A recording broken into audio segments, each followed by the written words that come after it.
Cookies biscuit বা chocolate cream biscuit দিয়ে সবাই কিন্তু আমরা কেক বানিয়েই থাকি, কিন্তু এই মেরি বিস্কুট বা থিনারোর বিস্কুট দিয়েও যে এত সুস্বাদু ও এত স্পঞ্জি কেক বানানো যায় তা কিন্তু অনেকেই জানে না। তাই আজ থিনারোর বিস্কুট দিয়ে আমি তোমাদের কেক বানিয়ে দেখাবো। আর তার জন্য আমি নিয়ে নিয়েছি ঠিক 14-15টির মতো থিনারোর বিস্কুট। সেগুলিকে টুকরো করে নিয়ে আমি মিক্সিতে দিয়ে তার একটা মিহি গুঁড়ো তৈরি করে নিয়েছি। বিস্কুটের গুঁড়োটি একটি পাত্রে ঢেলে রেখে আমি এবার নিয়ে নেব একটি মিক্সিং বোল। আমার এই কেকের জন্য লাগবে একটি ডিম। আমি তাই এখানে একটি ডিম ভেঙে দিচ্ছি এবং দিয়ে দিচ্ছি 1 কাপের মতো চিনি। চিনি দিয়ে আমি খুব ভালো করে ফেটিয়ে নিব। ডিম ও চিনি ফেটাতে ফেটাতে দেখো কিছুটা সাদা হয়ে এসছে এবং চিনিও কিছুটা গলে গেছে। এই পর্যায়ে আমি দিয়ে দেবো 1/2 কাপের মতো সাদা তেল।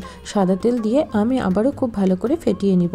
আর ফেটানোর সময় কিন্তু একটা কথা অবশ্যই মাথায় রাখতে হবে যে হ্যান্ড ব্লেডারটি একদিক দিয়েই যেন ঘোরে, বিভিন্ন দিক যেন না হয়। এবার দেখো মিশ্রণটি অনেকটাই ফোমে চলে এসছে। এবার আমি দিয়ে দেবো বিস্কুটের গুঁড়ো। বিস্কুটের গুঁড়ো দিয়েও আমি আবার ফেটিয়ে নিব। কেক বানানোর সময় যদি ব্যাটারটিতে পার্টে পার্টে জিনিস দেওয়া হয় আর বারবার ফেটানো হয়ে থাকে, তাহলে কিন্তু ফেটানো খুব ভালো হলে কেকটি অনেক বেশি স্পঞ্জি হয়। এবার আমি ব্যাটারটিতে দিয়ে দিব 1 কাপ ময়দা। 1 কাপ ময়দা দিয়ে আমি 1 কাপ দুধ নিয়ে নিয়েছি, সেটাই অল্প অল্প করে মিশিয়ে বারবার করে ফেটিয়ে নিব।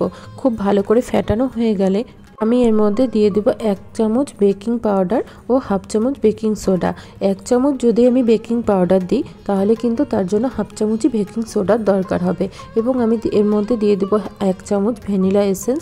দিয়ে আমি আবারও খুব ভালো করে একদিক দিয়ে হ্যান্ড ব্লেডার ঘুরিয়ে ফেটিয়ে নেব। সমস্ত জিনিস দিয়ে কিন্তু আমার ব্যাটারটি খুব ভালো মতো করে ফেটিয়ে নেওয়া হয়ে গেছে। এবার আমি নিয়ে নিয়েছি একটি বেক করার জন্য প্যান এবং প্যানটি খুব ভালো করে তেল ব্রাশ করে নিলাম। নিয়ে আমি এতে দিয়ে দেবো একটি বাটার পেপার। বাটার পেপারটি আমি আগে থেকে কাট করে রেখেছিলাম। বাটার পেপারটি দিয়েও আমি এর উপরে একটু তেল ব্রাশ করে নিলাম। এবার আমি সবশেষে ব্যাটারটিতে মেশাবো একটি জিনিস, সেটা হচ্ছে ইনো। আমি এখানে 1/2 প্যাকেটের মতো ইনো নিয়ে নিয়েছি আর এর উপরে দিয়ে দিয়েছি সামান্য দুধ। সামান্য দুধ দিয়ে কিন্তু ইনোটা খুব ভালো করে ব্যাটারটিতে দিয়ে ফেটিয়ে নিতে হবে এবং এরপরে কিন্তু বেশিক্ষণ আর ব্যাটারটি রাখা যাবে না। খুব তাড়াতাড়ি কেক প্যানের মধ্যে দিয়ে বেক করতে বসিয়ে দেবো। কিন্তু তার আগে পাত্রটি 2-3 বার টেপ করে নিয়েছি যাতে ভিতরে কোনো এয়ার বাবলস তৈরি হলে তা যেন নষ্ট হয়ে যায়। এবার একটি কড়াইকে আমি আগে থেকে প্রিহিট করতে বসিয়ে দিয়েছিলাম, তার ভিতরে দিয়ে দিয়েছিলাম একটি স্ট্যান্ড। এবার স্ট্যান্ডটির উপরে আমি পাত্রটি বসিয়ে দেবো আর পাত্রটি 20-25 মিনিটের জন্য আমি ঢাকনা দিয়ে ঢেকে দেবো এবং ঢাকনার উপরে যে ছিদ্রটি রয়েছে সেটাও কিন্তু একটি কাগজ দিয়ে বন্ধ করে দিয়েছি। 20-25 মিনিট পর আমি ঢাকনাটি খুলে বেক করা কেকটির ওপর দিয়ে দেবো কিছু ড্রাই ফ্রুটস, দিয়ে আরও মোটামুটি 10-15 মিনিটের জন্য ঢেকে দেবো। ঠিক 10-15 মিনিট পর কেকটি আমি একটি কাঠি দিয়ে চেক করে নিয়েছি, কাঠিটি কিন্তু একদম ক্লিয়ার এসছে। এবার কেকটি ঠান্ডা করে একটি পাত্রের ওপর উল্টে দিয়ে 2-3 বার ট্যাপ করলেই কিন্তু কেকটি অনায়াসে বেরিয়ে চলে আসবে। এবার আমি উপর থেকে বাটার পেপারটি খুলে নেব। দেখো তোমরা নিজেরাই দেখতে পাবে যে কত স্পঞ্জি হয়েছে। আমি একটু ভালো করে হাত দিয়ে ঘুরিয়ে ঘুরিয়ে দেখিয়ে দিচ্ছি কেকটি কতটা স্পঞ্জি হয়েছে এবং দেখতে কতটা সুন্দর হয়েছে।